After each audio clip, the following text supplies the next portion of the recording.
करेंगे classification of rocks के बारे में कि रॉक्स को हम कैसे क्लासिफाई करते हैं और रॉक्स क्या होती हैं। हमें पता है कि हमारी पृथ्वी जो है बहुत सारी रॉक्स से मिलके बनी हुई है। जैसे कि हम देखते हैं कि जैसे हमारी सोइल है तो उसके अंदर क्या होती है, कहीं पर अलग वेजिटेशन होती है, कहीं पर अलग वेजिटेशन होती है। तो क्या होता है, वैसे ही क्या हमारी रॉक्स है, रॉक्स क्या होती है अलग अलग मटेरियल से बनी हुई है। ठीक है, उसके आधार पर हम क्या करते हैं, रॉक्स को सब डिवाइड करते हैं।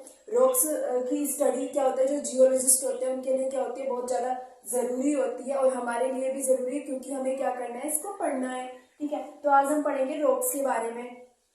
ठीक, तो क्या होता है कि जो हमें पता है हमारी अर्थ की क्रस्ट है, तो अर्थ की क्रस्ट किससे मिलकर बनी हुई है, रॉक्स से मिलकर बनी हुई है। तो रॉक्स को हम कितने पार्ट में डिवाइड कर लेते हैं, 3 टाइप में डिवाइड कर लेते हैं। ठीक है, कि किस मटेरियल से वो बनी हुई है, उस आधार पर कैसा उसका ओरिजिन है और कौन कौन सी क्या क्या उसके अंदर क्या होती है, प्रक्रिया होती है, किस तरीके से वो अक्कर होती है रॉक्स, उसके आधार पर हम देखेंगे कि कितने टाइप की रॉक्स होती है। तो रॉक्स में भी 3 टाइप की होती है। सबसे पहले होती है इग्नियस रॉक्स, सेडिमेंट्री रॉक्स और एक क्या होती है, मेटामॉर्फिक रॉक्स। 3 टाइप की रॉक्स होती है। तो सबसे पहले हम देखेंगे कि हमारी जो इग्नियस रॉक्स है कैसे बनती है। हमें पता है जब क्या होती है, वोल्केनिक इरप्शन होती है। जब वोल्केनिक इरप्शन, मान लिया क्या है, वोल्केनो है ये, जब वोल्केनिक इरप्शन होती है तो इसके अंदर से क्या निकलता है, बहुत सारी गैसेस निकलती हैं, मटीरियल्स निकलते हैं, मेटल्स निकलते हैं, हमें पता है। ठीक है, वाटर वेपर भी निकलते हैं। तो इसके अंदर से जब हमें पता है, जब अर्थ की क्रस्ट के अंदर ये चीज रहती है तो हम इसे क्या बोलते हैं, मैग्मा बोलते हैं। और जब मैग्मा क्या हो जाता है, ठंडा हो जाता है, जब मैग्मा क्या हो जाएगा, ठंडा हो जाएगा, तो इसे क्या कहते हैं हम, लावा। ठीक, तो जो अर्थ की क्रस्ट के अंदर मैग्मा रहता है, तो मैग्मा क्या होता है, हमें पता है अर्थ की क्रस्ट के अंदर मैग्मा होता है। तो जब वो मैग्मा क्या होता है, ठंडा हो जाता है, जब उसकी कूलिंग हो जाती है, सॉलिडिफिकेशन जब उसका हो जाता है, तो वो क्या हो जाती है, रॉक बन जाती है। ठीक है, तो ये लिख रहा है formed of cooling and solidification. कैसे फॉर्म्ड होती है, जब कूल हो जाती है, जो मोल्टन रॉक होती है, मैग्मा होता है, वो जब क्या हो जाता है, कूल हो जाता है, ठंडा हो जाता है और सॉलिडिफाई हो जाता है, तो क्या बन जाती है, उससे रॉक बन जाती है। उसे क्या कहते हैं, इग्नियस रॉक कहते हैं। फिर ये क्या होती है, ये क्रिस्टलाइन होती है नेचर में, क्योंकि जब क्या होगी, वो ठंडा बने होगी तो क्या हो जाएगा, उसके क्रिस्टल बनेंगे, तो क्या होती है, क्रिस्टलाइन होती है नेचर में। ठीक है, लेकिन क्या नहीं होती, इसके अंदर लेयर्स नहीं होती, स्ट्रेटिफाइड नहीं होती है, इसके अंदर क्या नहीं होता, स्ट्रेटा नहीं होता है। और अगर हम देखें इस रॉक को भी, इग्नियस रॉक को भी हम क्या करते हैं, सब डिवाइड कर लेते हैं किसके आधार पर, कि उसके अंदर कौन कौन से मिनरल है, क्योंकि रॉक के अंदर भी क्या होते हैं, मिनरल होते हैं। जैसे कि हमने कोई चीज ले ली, मान लिया हमने क्या ले लिया, मिट्टी ले ली, तो मिट्टी के अंदर भी क्या होंगे, बहुत सारे मिनरल होते हैं। वैसे ही रॉक होती है, रॉक के अंदर क्या होते हैं, बहुत सारे मिनरल होते हैं। जैसे हम कोई खाना खाते हैं, उसके अंदर क्या होती है, बहुत सारी चीजें होती हैं, है ना, कार्बोहाइड्रेट होता है, प्रोटीन होता है, सारी चीजें होती है। वैसे ही रॉक होता है, रॉक के अंदर भी क्या होता है, मिनरल होता है। उस आधार पर हम क्या कर लेते हैं, उसको डिवाइड कर लेते हैं।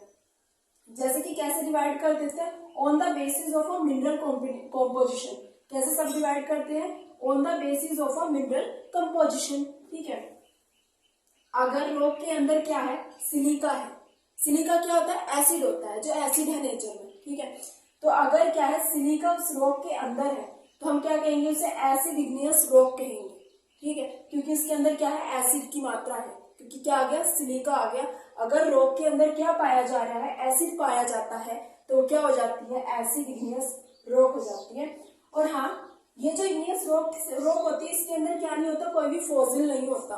ठीक है, खाली किससे बनती है ये जब मैग्मा क्या होता है, हमारा सॉलिडिफाइड हो जाता है, तो उससे ये बन जाती है। तो इसके अंदर क्या कंटेन नहीं होता, कोई भी फॉसिल नहीं होता है। ठीक है, प्लांट का क्या होता है, फॉसिल, जैसे कि प्लांट होते हैं, एनिमल होते हैं, वो क्या होता है, जब धरती के अंदर क्या हो जाता है, दब जाते हैं, तो उनसे क्या बनता है, जो वो निकलता है धरती के अंदर से, उसे क्या कहते हैं, फॉसिल कहते हैं। ओके, अब हम देखते हैं एसिड इग्नियस रॉक्स, जैसे कि ग्रेनाइट होता है। अब हम एसिड इग्नियस रॉक की बात कर रहे हैं, एसिड इग्नियस रॉक के बारे में। तो क्या होता है, जैसे कि एग्जांपल क्या होता है इसका, ग्रेनाइट। तो ग्रेनाइट क्या होता है, इसकी कुछ क्वालिटी होती है, कैरेक्टरिस्टिक होती है, कि क्या होगा, जो हमारा एसिड होगा ना, वो लाइटर होगा, किसमें, कलर में। उसका कलर क्या होगा, बिल्कुल ही लाइट होगा, जैसे ग्रेनाइट होता है, लाइटर होता है कलर में। और क्या होगा, लेस डेंस, डेंसिटी क्या होगी उसकी, कम होगी, किससे, बेसिक रॉक्स से। लाइटर होगा कलर में बेसिक रॉक से, और डेंस भी होगा किससे, बेसिक रॉक से। क्या होगा, कम डेंस होगा, लेस डेंस होगा। ठीक है, डेंस का मतलब तो पता होगा ही हो। ठीक है, जैसे कि कोई चीज है, जैसे हमारे पास हम दूध ले लें और क्या ले लें, शहद ले लें, तो शहद क्या होता है, ज्यादा गाढ़ा होता है, दूध क्या होता है, बिल्कुल ही पतला सा होता है दूध। ठीक है, तो मिल्क क्या होता है, मिल्क क्या हो जाएगा, शहद से लेस डेंस हो जाएगा। तो ऐसे याद रख सकते हैं कि कोई चीज कितनी गाढ़ी है तो क्या हो जाएगा, जैसे हमारे पास दूध है तो दूध क्या होता है, कम गाढ़ा होता है, तो क्या बोल सकते हैं, milk is less dense then Honey. Okay, फिर हम कहते हैं, देखो ये तो क्या, एसिड इग्नियस रॉक्स किसके आधार पर डिवाइड किया था, मिनरल कंपोजिशन के आधार पर, किसके अंदर क्या कौन कौन से मिनरल पाए जा रहे हैं। ठीक है, अगर एसिड है तो एसिड इग्नियस रॉक्स। अब क्या होता है, जिसके अंदर ऐसी रॉक जिसके अंदर ग्रेटर प्रिपोर्शन पाया जाएगा बेसिक ऑक्साइड्स का, बेसिक ऑक्साइड का जिसके अंदर ज्यादा प्रिपोर्शन होगा वो क्या होगा, उसे कहेंगे हम बेसिक इग्नियस रॉक्स। क्या बोलेंगे, बेसिक इग्नियस रॉक।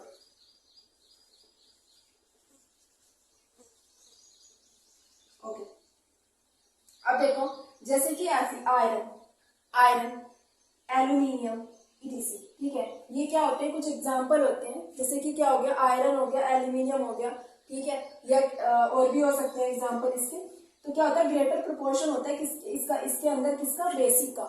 ओके, तो क्या होगा, ये क्या होगा, डार्क होगा कलर में, इसका कलर कैसा होगा, बहुत डार्क होगा, जिसके अंदर बेसिक होगा, और क्या होगा, डेंस भी क्या होगा, बहुत ज्यादा ही होगा। ठीक है, तो ये क्या हो गया, हमारा इग्नियस रॉक के बारे में हो गया।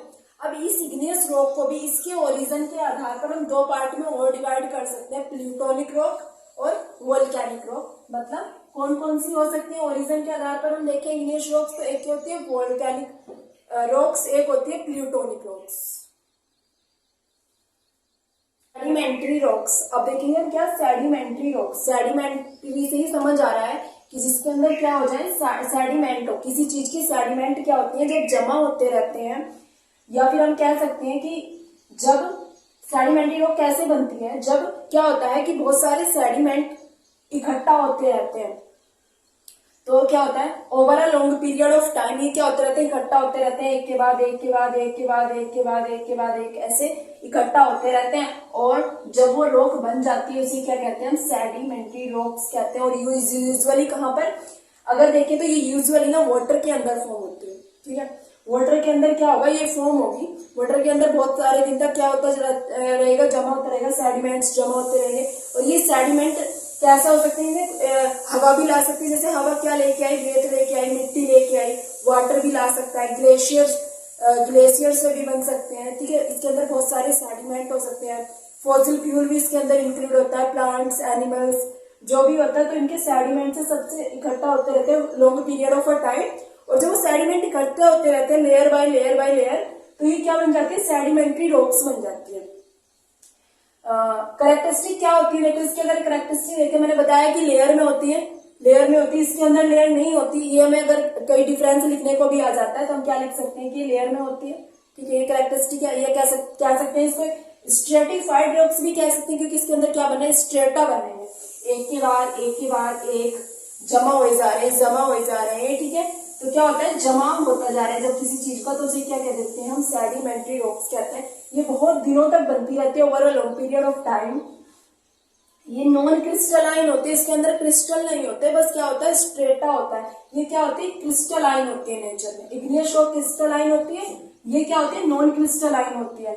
ये क्या होता है, अच्छा स्ट्रेटा जो है ना, थिकनेस में क्या कर सकता है, वेरी कर सकता है। जैसे कि कोई स्ट्रेटा, जैसे हमारे पास मिट्टी जमा हो रही है, तो पहले अलग प्रकार की मिट्टी आई, फिर दूसरे प्रकार की मिट्टी आई, फिर तीसरे प्रकार की मिट्टी आई, तो इसकी लेयर पतली हो सकती है, इसकी मोटी हो सकती है, इसकी और पतली हो सकती है। तो क्या होता है, थिकनेस वेरी करती रहती है कि कितनी उसकी मोटाई है, तो वेरी करता रहता है। स्ट्रेटा किसमें, थिकनेस में वेरी करता रहता है। और ये क्या होती है, नॉन क्रिस्टलाइन होती है। इसके अंदर क्या होता है, कंटेन क्या करती है, ये फॉसिल कंटेन करती है, प्लांट्स, एनिमल, ऑर्गेनिज्म होते हैं, जो छोटे छोटे ऑर्गेनिज्म होते हैं, माइक्रो ऑर्गेनिज्म, उनके सेडिमेंट से बन जाती है। लेकिन इसके अंदर फॉसिल नहीं होता। तो क्या होता है कि जब क्या हो रहा है, सेडिमेंट, नाम से ही पता चल रहा है कि ना, जब सेडिमेंट जमा होते चले जाए, कोई चीज जमा होती जा रही है, तो उसे क्या कहते हैं, सेडिमेंट्री रॉक्स कहते हैं। भी हम सब डिवाइड कर सकते हैं आगे पार्ट्स में। अब हमारे पास आती है तीसरे नंबर की मेटामॉर्फिक रॉक्स। देखो जितनी भी रॉक्स होती है, जैसे हम क्या ले रहे हैं, इग्नियस रॉक्स ले रहे हैं, सेडिमेंट्री रॉक्स ले रहे हैं, तो क्या होता है ये किस में बदल जाती हैं, दोनों रॉक्स मेटामॉर्फिक रॉक्स में बदल जाती हैं। कैसे बदल जाती है, अगर हम बहुत ज्यादा क्या दे दें, हीट दे दें और हाई प्रेशर कर दें, तो ये जो रॉक बनती है वो मेटामॉर्फिक बनती है। मेटामॉर्फिक रॉक्स बन जाती है जब हम क्या दे दें, इन दोनों रॉक्स हमारे पास इग्नियस रॉक्स है और सेडिमेंट्री रॉक्स है, जब हाई टेम्परेचर हो जाए और हाई प्रेशर हो जाए तो ये किस में बदल जाती है, मेटामॉर्फिक रॉक्स में ये बदल जाती है। बस इतना याद रखना है कि क्या हो जाती है, हाई प्रेशर और जब इसे बहुत ज्यादा हीट दी जाती है तो इग्नियस रॉक्स और सेडिमेंट्री रॉक्स किसमें बदल जाती है, मेटामॉर्फिक रॉक्स के अंदर ये बदल जाती है। कल हम इनका सब डिवीजन पढ़ेंगे कि कैसे कैसे आगे डिवाइड होती है, लैंडफॉर्म्स के बारे में पढ़ेंगे, ठीक है, एंड अर्थक्वेक वोल्केनो के बारे में पढ़ेंगे। अभी इतना रिवाइज कर लेते हैं। सबसे पहले हमारे पास क्या थी, इग्नियस रॉक्स थी, सेडिमेंट्री रॉक्स थी, मेटामॉर्फिक रॉक्स थी, ठीक है। तो हम इनके कैसे हम डिवाइड करते हैं रॉक को, उनकी अपीयरेंस के हिसाब से और उनके ओरिजिन के हिसाब से कि वो देखने में कैसी है, ठीक है, उनकी अपीयरेंस कैसी है, उनका ओरिजिन कैसे हुआ है, ठीक है, कैसे वो बनी है, तो उससे क्या करते हैं, मैंने डिवाइड करते हैं 3 पार्ट में, igneous rocks, sedimentary rocks, metamorphic rocks. Thank you.